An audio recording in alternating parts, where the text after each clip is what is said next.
Draman Ouattara va sortir aujourd'hui. On a trop fait Dagbassi. Il va sortir aujourd'hui. C'est ce que dit comment dire, la page officielle de la présidence. Agenda, président de la République, agenda du chef de l'État du jeudi 9 avril 2026, 11h30, entretien avec le président de la commission de l'UEMOA, Abdoulaye Diop. Abdoulaye Diop, là, c'est un Malien. Voilà, c'est le ministre des Affaires étrangères du Mali. C'est lui qui est président de l'UEMOA actuellement. Donc, il va rencontrer le président, le président d'après le chef de l'État, Draman Ouattara. Ah, on a compris. Mais les images qu'on veut là, la RTI, NCI, LTV, NCI, Live TV. Voilà.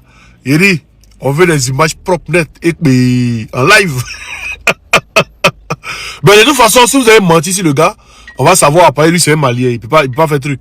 Si vous avez menti sur lui, on va savoir. Parce que c'est comme ça, la dernière fois, vous avez dit, vous avez rencontré le représentant du Sénégal et le représentant du Libéria. On n'a rien vu.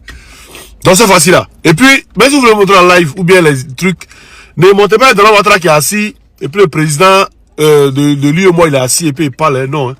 Non, montez Draman Ouattara qui rentre dans la salle, qui a arrêté, qui cause bien. On veut voir, hein.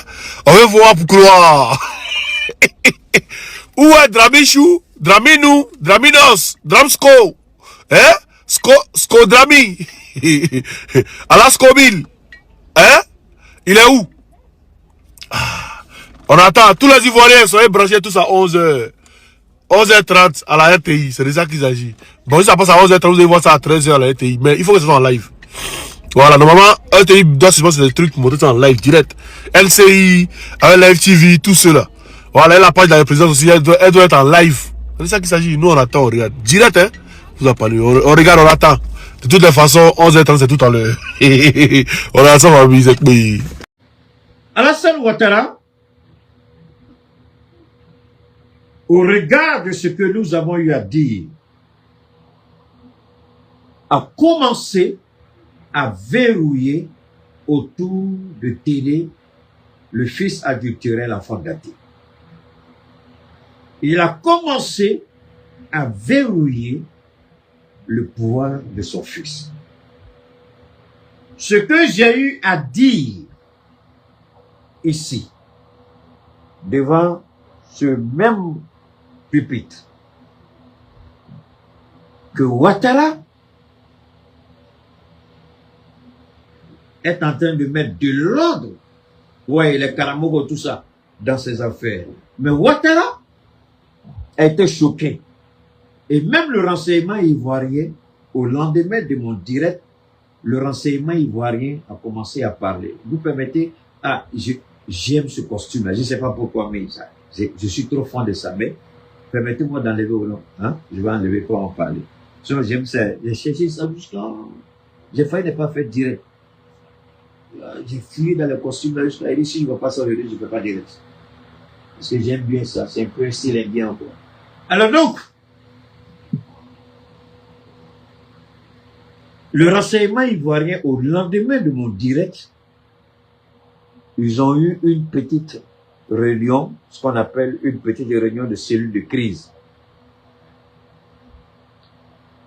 Et il y a eu beaucoup de plaintes, enfin, pas contre quelqu'un, mais ils étaient énervés parce que le plan qui avait été échafaudé vient d'échouer. Gbagbo Laurent faisait partie de la liste des priorités que Télé Brahima avait donné. Ouattara est bête, c'est vrai. C'est un voleur, c'est un criminel. Mais Ouattara, par moment, il a un peu de décence dans ce qu'il fait. Même si on n'est pas d'accord avec lui, il faut reconnaître ça un peu. Mais son fils, là, il n'y a rien de tout ça en lui. Je me demande, mais comme, en se regardant ici, il pense que il est un être humain. Ah, merci du côté de New York, Harlem. Thank you very much, my friend. Donc, la réunion de crise, la question qui a été posée au sein de la DST, c'est comment j'ai eu vent de ce qu'il faisait. Parce que la DST Il y a une partie de la DST qui a été détachée par Ouattara. Alors, je vais vous expliquer ce qui se passe réellement en Côte d'Ivoire. Il n'y a pas de garçon sur la terre, né d'un homme et d'une femme qui va contredire ce que je dis. Ça n'existe pas. Au contraire, la DST sera dans tous ses états. Parce qu'il y a une partie que je n'ai jamais développée, que je vais développer tout à l'heure. Il y a une partie de la DST qu'on appelle la cellule noire. Les agents noirs, les agents d'assassinat, ceux qui ont été utilisés pour empoisonner Ahmed Bakayoko, tous ces autres, vous connaissez, ceux qui cherchaient à tendre le piège à Soro Guillaume, tous ces autres, c'est de ça que je parle.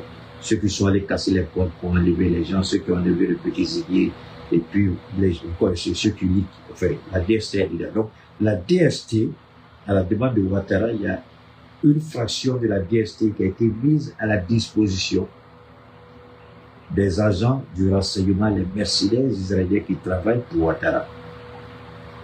Et eux, leur réseau, leur système d'information, leur réseau est directement connecté à la présidence. Donc c'est eux qui travaillent avec les Israéliens recrutés par Ouattara. Et c'est à eux qu'il avait été demandé, c'est à cette unité spéciale, c'est à cette unité qu'il a été demandé de surveiller de près le premier pas de Ouattara. Parce que ça, Ouattara n'est pas bête, il fait rien pour rien.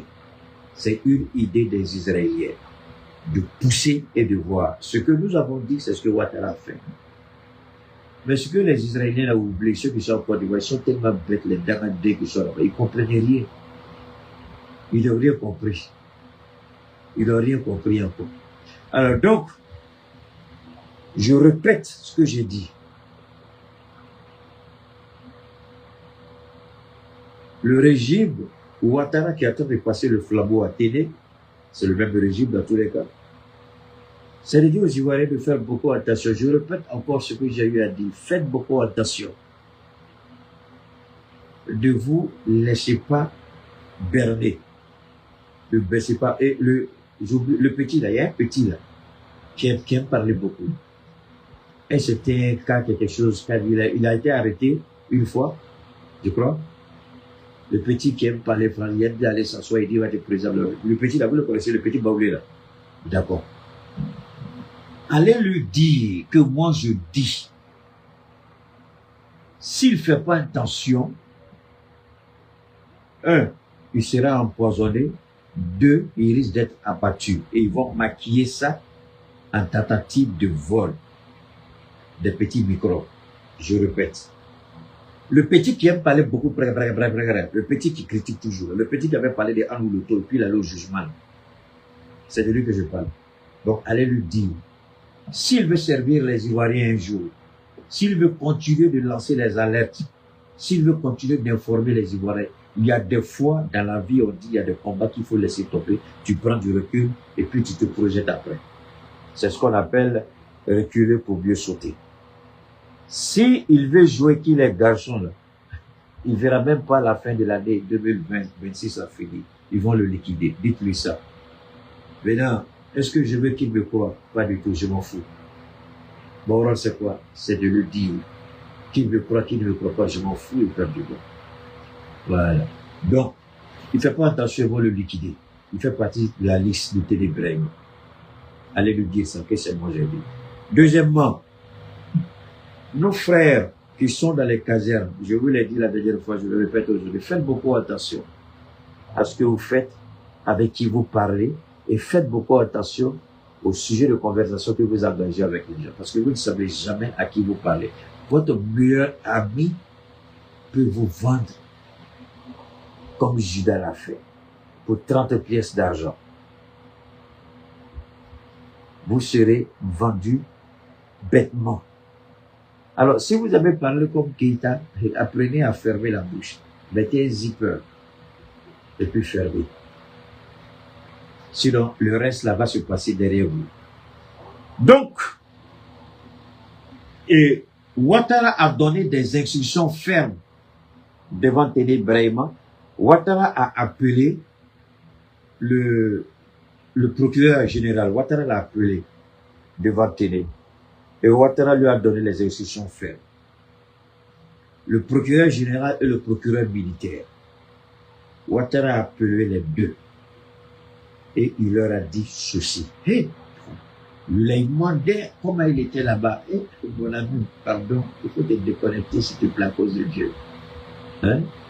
Jean-François Kwasi, ok, merci. Allez lui dire, ce petit, allez lui dire, il aime trop parler. Brrr.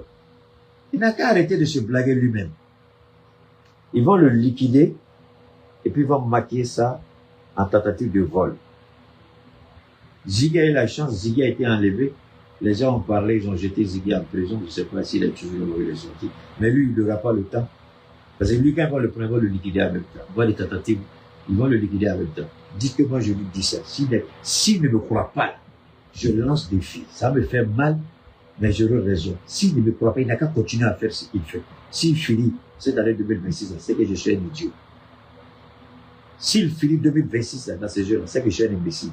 Si les garçons, là, il n'a qu'à continuer de faire ce qu'il fait. J'ai dit pour moi, je m'en fous du reste. Il n'a qu'à continuer. Ce qui va lui arriver, là, il va voir ce qu'il est. Alors, c'est curieux.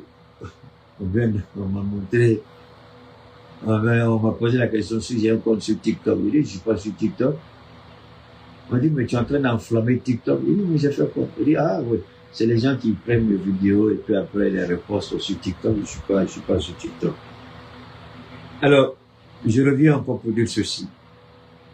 Ouattara a appelé les deux procureurs, le procureur militaire et le procureur général de la République. Les propos de Ouattara ont été clairs, sans ambiguïté. Au procureur général, il n'y aura aucune forme de procédure. Il s'en fout. Peu importe, même si c'est Babou lui-même, tous ceux qui vont tenter de mettre un bâton dans les roues de Ténébrène, tous ceux qui seront un obstacle politiquement parlant, ils donnent carte blanche au procureur de trouver n'importe quelle accusation, mais de les jeter dedans. Donc, Afin, tu as informé ça. Tu as informé. Babou, lui, s'en fout. Lui connaît déjà. Maintenant, les Kone Katina et autres, vous risquez d'aller augmenter le nombre de militants ou de dirigeants du PPACI à la prison. Parce que Ouattara a été clair, il ne veut personne sur la voie qu'il a tracée pour Ténébrène. Attention, je ne suis pas en train de vous dire que c'est ce qui va se passer. Hein. Je suis en train de vous dire ce que Ouattara a dit. Mais ce que Ouattara a dit, est-ce que ce qui va être fait? Ce n'est pas la même chose. Donc faites la distinction quand je parle. Je ne dis pas que ce que Ouattara a dit, c'est ce qui sera fait. Mais je dis, voilà ce que Ouattara a dit. Avant de donner ma position, c'est ce que je fais toujours. Ou donner la position que Dieu a mis dans ma tête. Ça, c'est vrai. Au procureur militaire, il y a Amoudi et bien d'autres qui travaillent avec le procureur militaire. Ils ont infiltré les différentes casernes, les différents camps militaires. Et les Israéliens sont là pour surveiller jusqu'à d'ici la fin de l'année. Parce que Ouattara lui-même ne sait pas s'il va finir la fin de l'année 2026. Ouattara lui-même ne sait pas. Mais moi, je peux dire, Ouattara, il ne faut pas t'inquiéter pour ça. Dieu sait ce qu'il va faire. Ne t'inquiète pas pour ça. Tu n'as pas encore payé Ouattara. Tu n'as pas encore payé tout ce que tu as. Il m'a fait ça la fois. Il dit la tête de Ouattara. Tu ne peux pas aller comme ça. Tout le crime que tu as commis là, tu crois que tu vas aller te coucher comme il faut aller se coucher? Ou comme Bédi aller se coucher, comme Ahmed et Go. Non. Donc ce sera plus Ouattara. Il était ta télé. Il me l'a fait de Ouattara. Tu ne vas pas mourir comme ça. Dieu va te faire cette faveur-là. Tu vas payer d'abord pour que ton fils a du truc voleur qui a pour qui comprenne ce qui est en jeu. Donc, moi, c'est ce qui me fait un peu mal. Quand vous commencez à parler de ces gens-là, il y a des petits idiots qui viennent. Est-ce qu'on peut venir acheter des médicaments chez toi à la maison? Il y a un godé, tu vas venir faire chez moi à la maison. Dans un déquêtier. Tu vas venir chez quoi ce soir? C'est quand tu commences à frapper sur le régime de ceux-là, que tu vois les idiots pour dire, on t'aime tellement, on veut te donner un prix. Il dans un débat, donner un prix à tes enfants. Moi, il s'est dit que je veux prix. C'est quand tu commences à t'appeler, et puis ils ne sont même pas utilisés, ils sont tellement bêtes. Ça veut dire que quand tu vois d'être là, Dieu même te dit ça, là, c'est pas ça. Tu vois tout de suite que Dieu même te dit ça, c'est pas ça. Ta tête même refuse. Ils sont tellement bêtes. Tu parles aujourd'hui, demain ou après demain, ils sortent et puis ils vont te faire pour. Ils sont bêtes, quoi. Ils croient que quand, c'est-à-dire que moi, je dis quelque chose aujourd'hui, et puis demain, on me dit, moi, dans l'euphorie, ah oui, oui, il faut faire ça. Vous croyez que je n'ai pas vu l'argent? Je suis né dans l'argent. Mon père était millionnaire. Moi, on m'appelait enfant des riches. En Djoula, on disait, oh, va l'idée. Et toi, idiot, là, tu crois que c'est quel argent tu as venu me montrer que je n'ai pas encore vu? C'est quel prix tu as venu me donner que je n'ai pas vu? Si c'est plus là, pourquoi j'ai quitté les États-Unis pour venir ici? Ils sont tellement bêtes. Je vous montre mon parcours, mais bêtement, vous me dites toujours, et vous posez des questions stupides. Quelqu'un qui a toutes les choses, ça veut dire qu'il est venu ici, là. Vous croyez que c'est vos petits prix maudits, là, qui seraient intéressés? Vous croyez que je suis ceux qui doivent prendre les prix? Vous faites quoi avec? Vous mettez ça où? Vous allez où? Soyez intelligent. Soyez intelligent.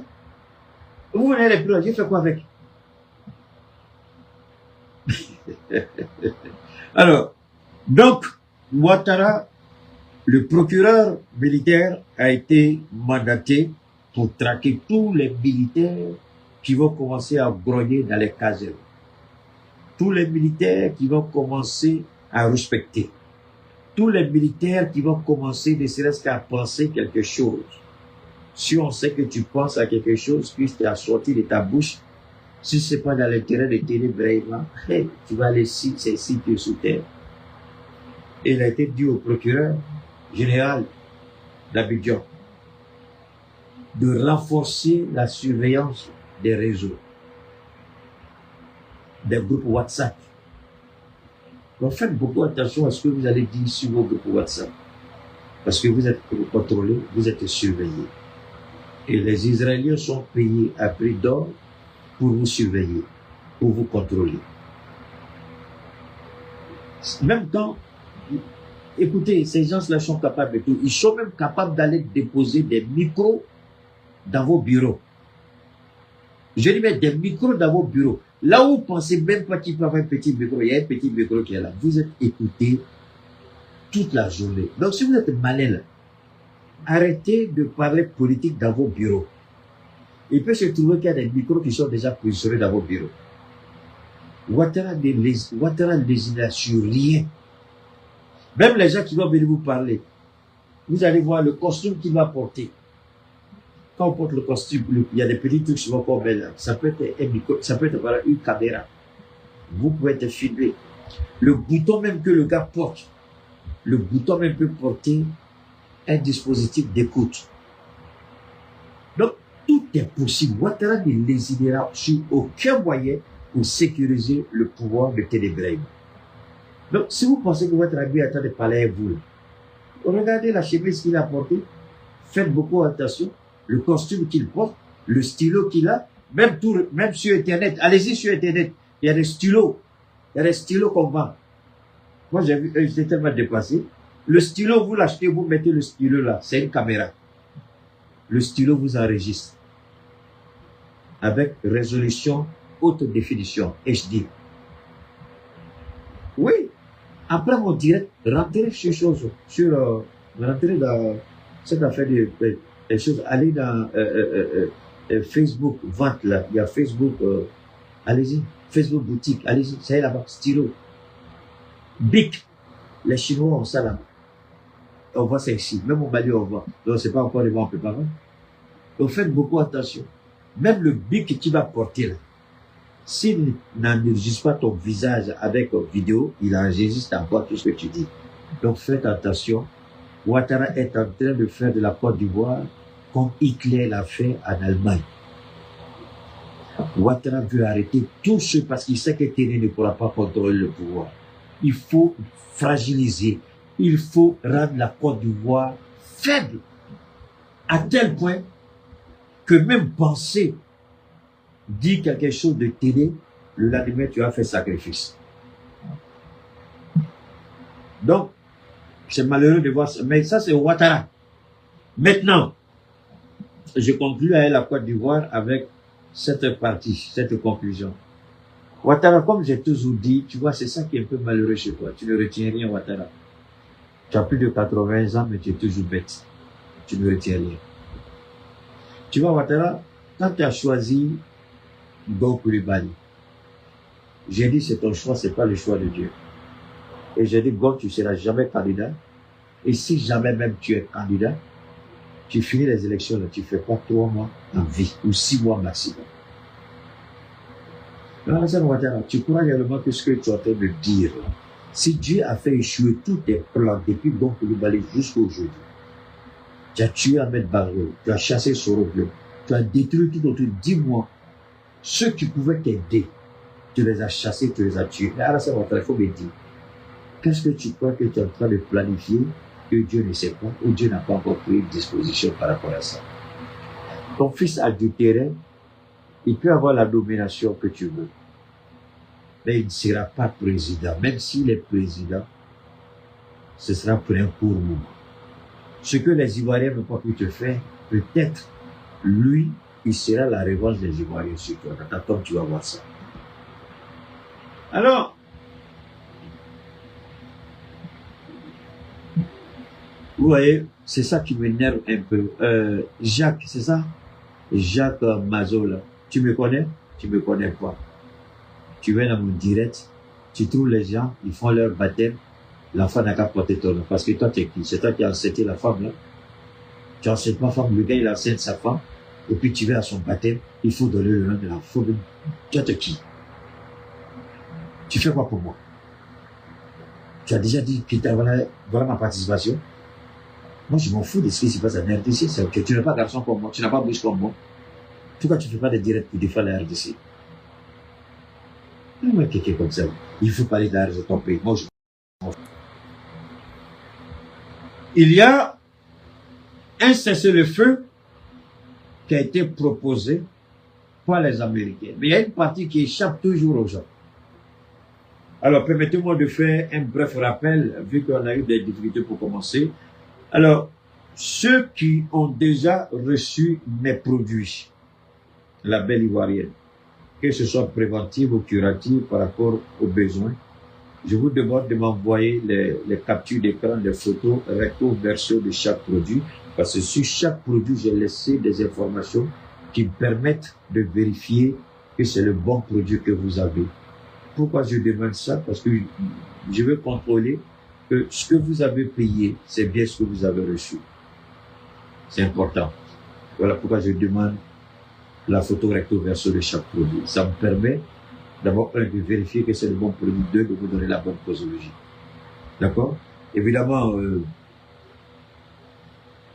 en cours d'émission, on va revenir encore sur les différentes pathologies avec le numéro de téléphone pour aider les uns et les autres. D'accord? Merci infiniment. Donc, je continue. Arrêtez, vous les petits nègres là. C'est pas de vous tous que je parle, mais les petits nègres, le gars de la RDC. Tu as passé ta fille. Tout votre problème, c'est d'aller chanter. Le gars, comment il s'appelle? Fali quoi? Fali. Chez nous, Fali, ça veut dire Anne. Fali Poupa ou Fali de Poupa, cette merde-là. Quand tu vas l'écouter là, tu prends ton argent, toute ta vie là. Tu crois que je ne sais pas ce que vous faites? En France, là, vous prenez tout le travail. Ça dit, le Congolais, il peut prendre son salaire de 2 mois, 3 mois pour aller juste acheter un costume. Tu as fini de t'habiller. Tu as fini de porter les chaussures chères. Tu fais quoi pour la RDC? Tu fais rien pour ton pays. Et c'est toi qui as aimé parler de ton pays. Tu as fait quoi pour la RDC? Moi, je suis dans mon pays. Je me bats pour mon pays. Je me bats pour l'AES. Tu fais quoi pour ton pays? Vous ne faites rien. Votre vie, là, moi, je vivais avec eux aux États-Unis. Vous et les Camerounais, là, votre travail, c'est quoi? C'est pas habillement? C'est pas habillement? Tu avais me dit, à d'autres, à boîte, il faut me provoquer encore. Tu as mal, tu peux t'insulter comme tu n'as jamais insulté. Il faut me provoquer. Alors donc, les Américains disent, un cessez-le-feu. Mais ce que les gens, parce que nous tous, on est passé à côté d'un élément. Quel est l'élément? L'élément est très simple. C'est le cessez-le-feu lui-même. Donald Trump avait envoyé 5 points pour le cessez-le-feu. 5 points. Et il a toujours dit, nous voulons que l'Iran se rende et que l'Iran accepte sa défaite. Et que l'Iran dise que plus jamais d'uranium plus jamais de proxy, plus jamais de missiles balistiques à longue portée. Alors, c'était les points qui avaient été soulevés par Donald Trump. Maintenant, permettez-moi une seconde, je vais rapidement faire un truc là. Maintenant, Trump se rend compte. Trump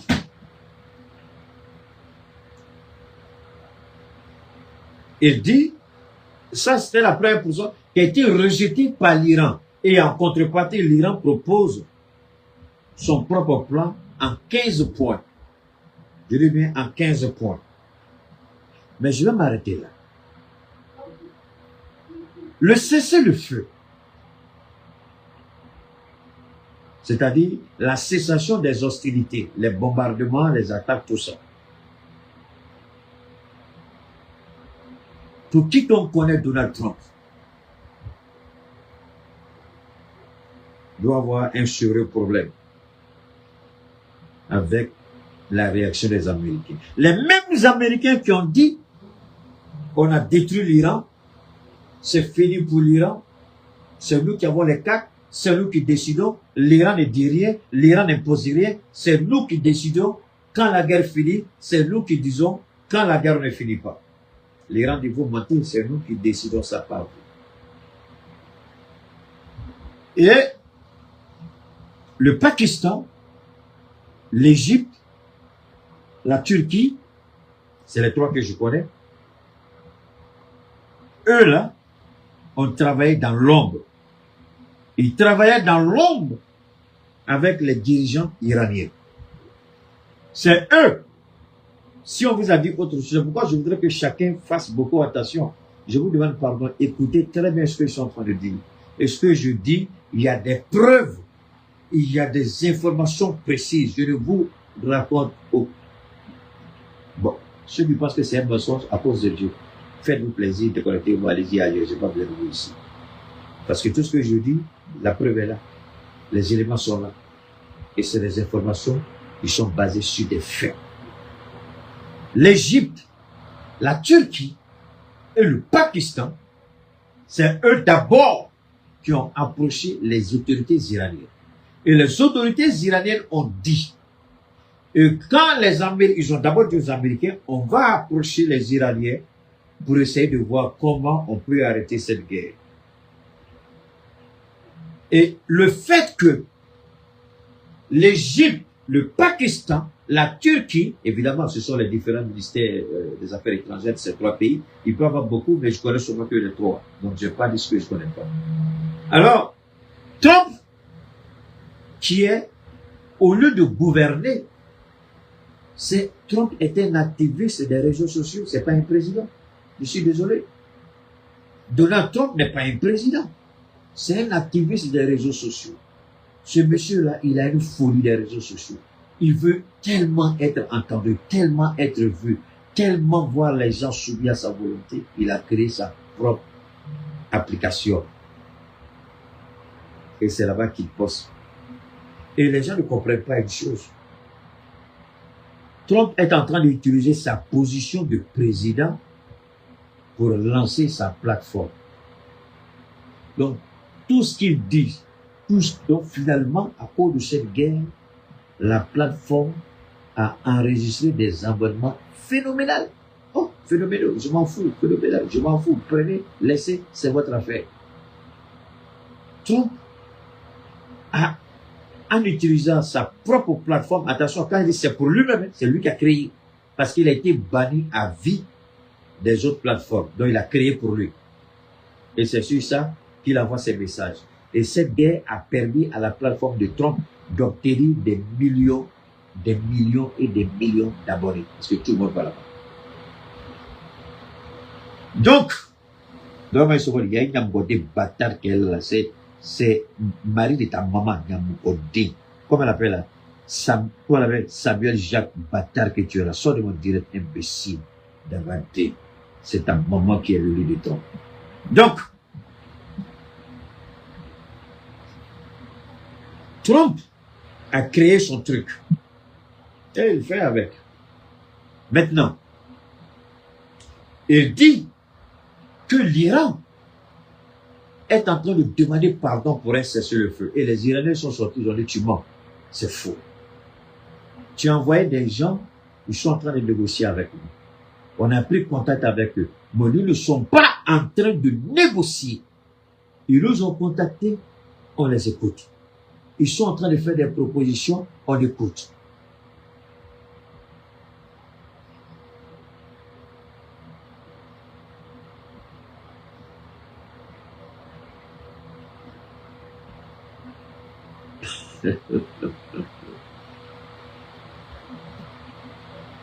Laissez ce petit bâtard de Samuel, laissez-le.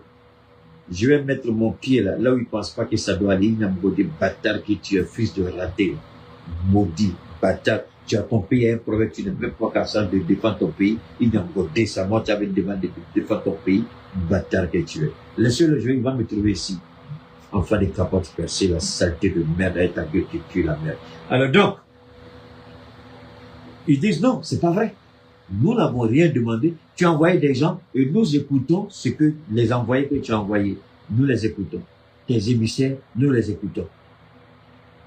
Donc, maintenant, dans les discussions, c'est eux qui ont amené les 5 conditions de Trump. L'Iran a dit, on ne regarde même pas, ça ne nous intéresse pas et on ne va même pas discuter. Les 5 points ne peuvent même pas servir de point de discussion avec nous. On n'en veut pas et on ne veut pas entendre parler. Donc, maintenant, les Iraniens, les Pakistanais, les Égyptiens et les Turcs, les différents ministères des Affaires étrangères posent la question, après, puisque vous ne prenez pas, est-ce que vous ne prenez pas pour les Américains? Qu'est-ce que vous pouvez faire comme contre-proposition? Et l'Iran, qui avait fait 15 au départ, donne les 10. Et à peine, écoutez très bien le déroulé de la situation, à peine les 10 ont été soumis aux Américains, Donald Trump est sorti tout de suite pour dire, on a trouvé un accord de cesser le feu. Je voudrais bien que chacun réfléchisse bien. Parce que si vous ne comprenez pas le mécanisme, vous allez vous tromper. Ce que je suis en train de vous donner ici, TF1, qui est un média d'État, ne peut pas vous donner. France 24 ne peut pas. RFI ne peut pas. Parce que nous, on va en profondeur et puis on disait tout. Je répète. Les Pakistanais, les Égyptiens, les Turcs ont demandé aux Iraniens. Je m'arrête un peu. Qui a dit que l'Iran n'a plus de dirigeants? C'est les États-Unis. Qui a dit que l'Iran, c'est fini? C'est les États-Unis. Qui a dit qu'il n'y a plus personne pour parler au nom des Iraniens? C'est les États-Unis. Qui a dit qu'on est en train de discuter avec des gens, mais ils ont peur de se présenter? S'ils se présentent, on va les tuer. Qui a dit? C'est les États-Unis. Ah, attendez, tu négocies avec quelqu'un au nom d'un pays et tu dis que la personne avec laquelle tu es en train de négocier pour le pays a peur qu'on sache que c'est avec elle que tu discutes là. Ah, mais tôt ou tard, la personne doit se faire connaître, non? Alors donc, attendez, donnez-moi une seconde s'il vous plaît. Voilà. Donc, c'est là que je répète encore. Je répète. J'insiste et je persiste. C'est les Américains qui ont dit ça. Ceux avec qui on discute en Iran ont peur, ils sont cachés, ils ne veulent pas se faire connaître. C'est ce qu'ils ont dit. Mais alors, pourquoi à peine les Turcs, les Pakistanais, les Égyptiens remettent la contre-proposition de l'Iran en 10 points, au lieu que Trump dise « Je vais réunir mon cabinet pour discuter ». Il n'a même pas réuni ni le vice-président, ni les membres restreints de son cabinet. Tout de suite, il a dit « J'accepte ». C'est là je voudrais que chacun réfléchisse un peu. Alors, quand il dit « j'accepte », qu'est-ce que cela signifie? Comment, du coup, Trump accepte? Pourquoi, du coup, il accepte? Les 10 points que nous allons, je ne vais pas tout dire, mais je vais voir si je peux vous ramener les 10 points. Permettez-moi, je vais rentrer rapidement dans Google, puis je fais sortir ça. Ok, permettez-moi, je vais rentrer ici. Voilà, je vais rapidement les, voilà.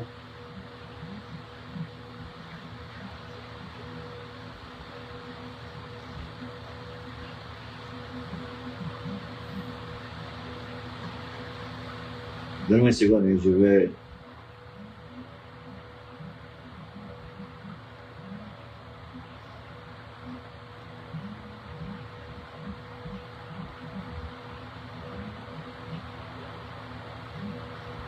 Donne-moi une seconde, hein. Je vais juste vérifier.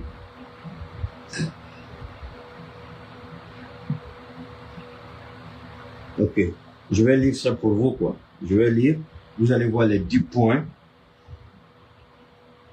Cesser le feu, 8 des 10 points proposés par Téhéran donnerait à l'Iran une position plus favorable qu'avant la guerre.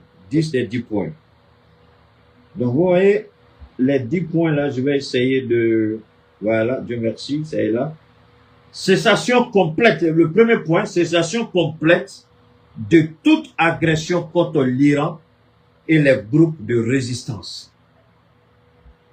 Deuxième point, retrait des forces de combat américaines de la région, interdiction de toute attaque contre l'Iran depuis des bases et refus d'adoption des postures de combat.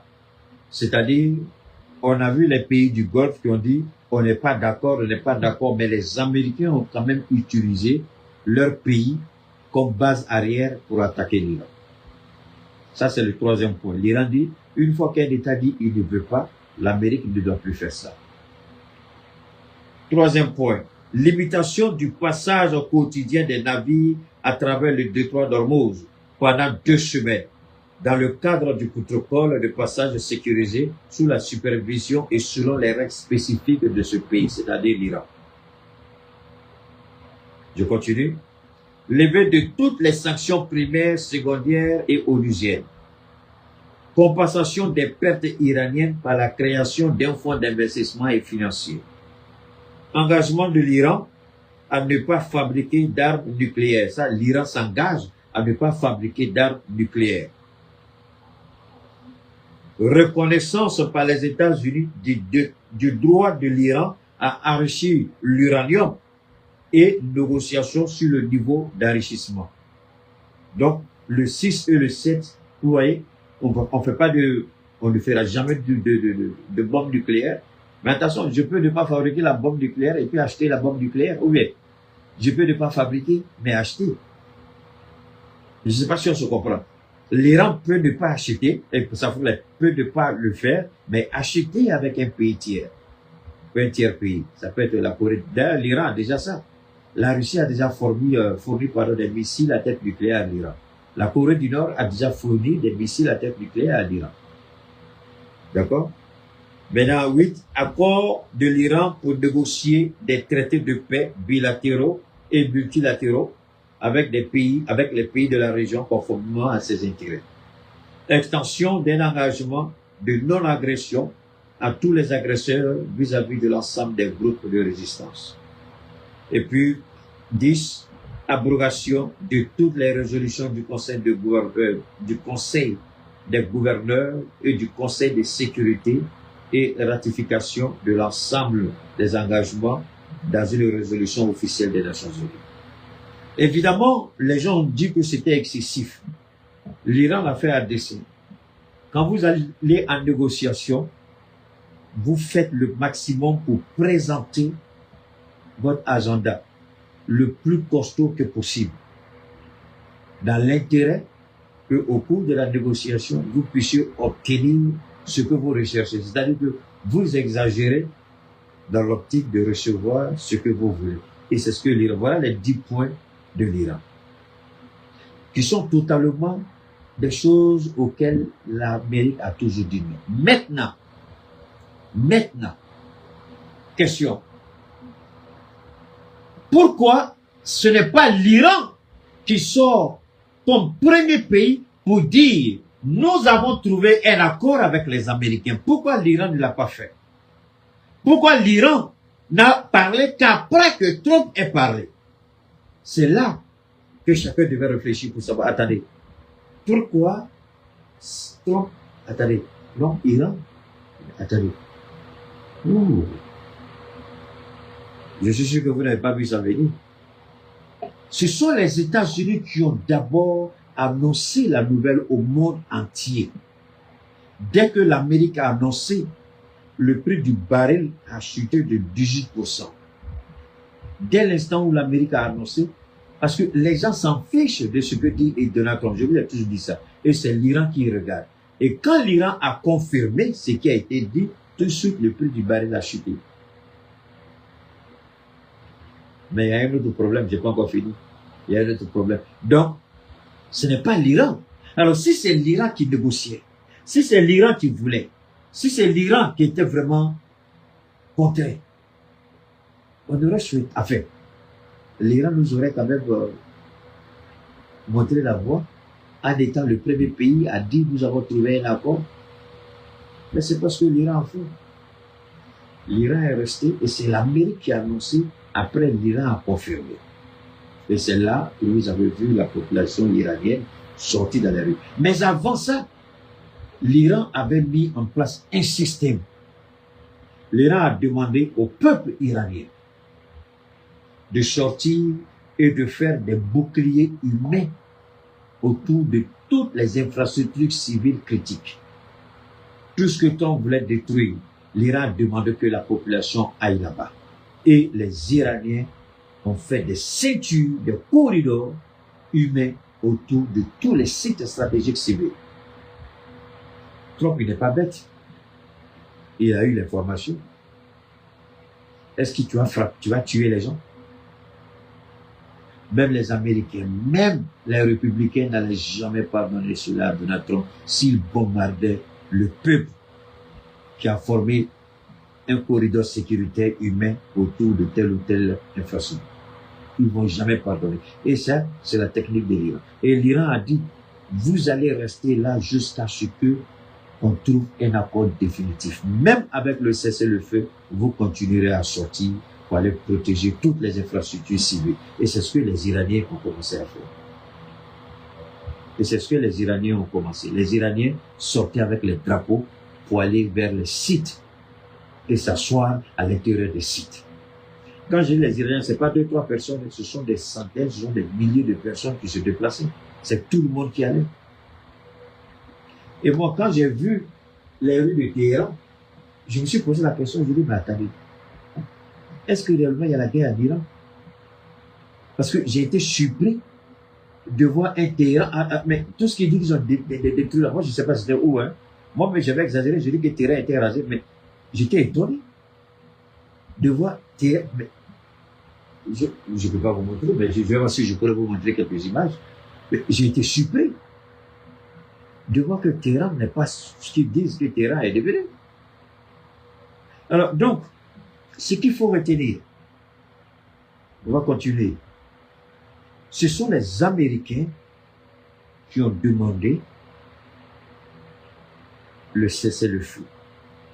Et quand l'Iran a fait une contre-proposition qui va servir de base de négociation à partir du vendredi qui arrive, après-demain, soit demain jeudi, quoi. Après-demain vendredi, ils vont se retrouver, comment on appelle ça, au Pakistan, et puis discuter.